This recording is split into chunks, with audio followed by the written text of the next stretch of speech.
previous demonstration, we demonstrated a basic cognitive radio functionality implemented over USRP and 210 SDR platform.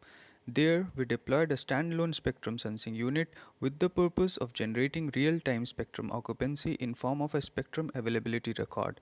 This record assumed the task of providing a priori information on availability to the transceiver operating cognitively in a wideband. Then we showcased the flexibility and reliability of a TCP/IP link possible over such dynamic radio access. Also shown was dynamic power allocation for secondary access, which aims at both reducing interference to primary occupants as well as enhancing secondary access by adding more spectral options in form of underlay channels. Taking it forward from there, in this video we demonstrate the added advantage of OFDM as transmission technology underneath the concept of dynamic spectrum access. Providing high rate service over cognitive radio link requires wideband channel, whereas secondary availability is bound to be sparsely and non-contiguously distributed across the spectrum. If possible, a dynamic and non-contiguous subcarrier allocation based OFDM would be a concrete solution, and hence we explored this possibility. To introduce the transmit side of our OFDM CR application, here is the GUI frontend. It basically contains two sections, which are settings and the TX window. While settings set the mode like single antenna, multi-antenna, and parameters like physical layer and OFDM specifics, TX window contains a image file for performance benchmarking. A bitmap selected from this image file is used as sample data. On the RX side is the receiver counterpart of this application. Setting the modes and parameters being the same as TX side, this contains the RX window which displays the benchmark image received in various modes and settings. Apart from this, error calculation and graphical displays are added analytical tools on this side. For the purpose of sensing the spectrum availability, we perform a subcarrier bin level energy sensing which results into a priori information about subcarrier availability. This information is in turn exploited by the OFDM transceiver to achieve cognitive subcarrier allocation in an interleaved sensing and transmission framework. On the screen is the real-time plot of such subcarrier level availability.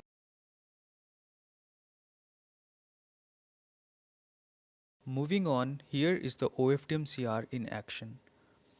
Using a bitmap from benchmark image and number of subcarriers as 512, occupied subcarriers as 200, and cyclic prefix of 128 bits, we send the sample data to be received at the RX end. As visible, the image received is imperfect with a high loss and error, as also shown by receiver analytics.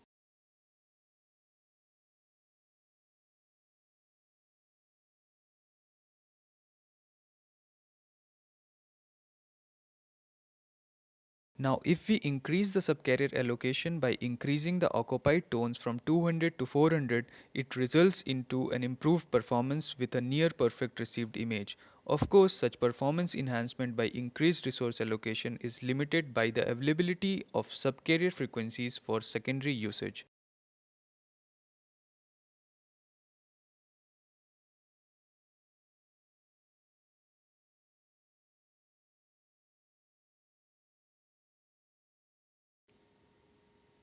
In order to give an insight into the dynamic nature of subcarrier allocation here, we use the file mode included into the system.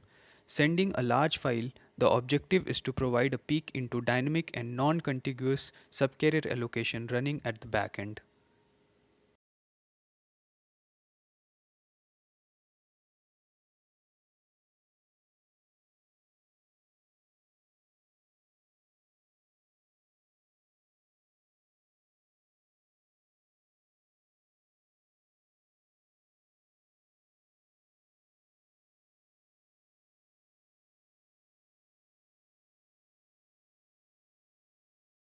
Lastly, we illustrate the effect of reducing peak subcarrier power in this OFDM cognitive radio system. Using file mode, we first send an image file followed by the case of same file being sent with much lower peak subcarrier power. This makes a strong case for using multi-antenna and multi-user multi-antenna for further improvements in primary protection and subcarrier throughput by underlay access. Such is our current focus, and we hope to achieve this augmentation in next few weeks.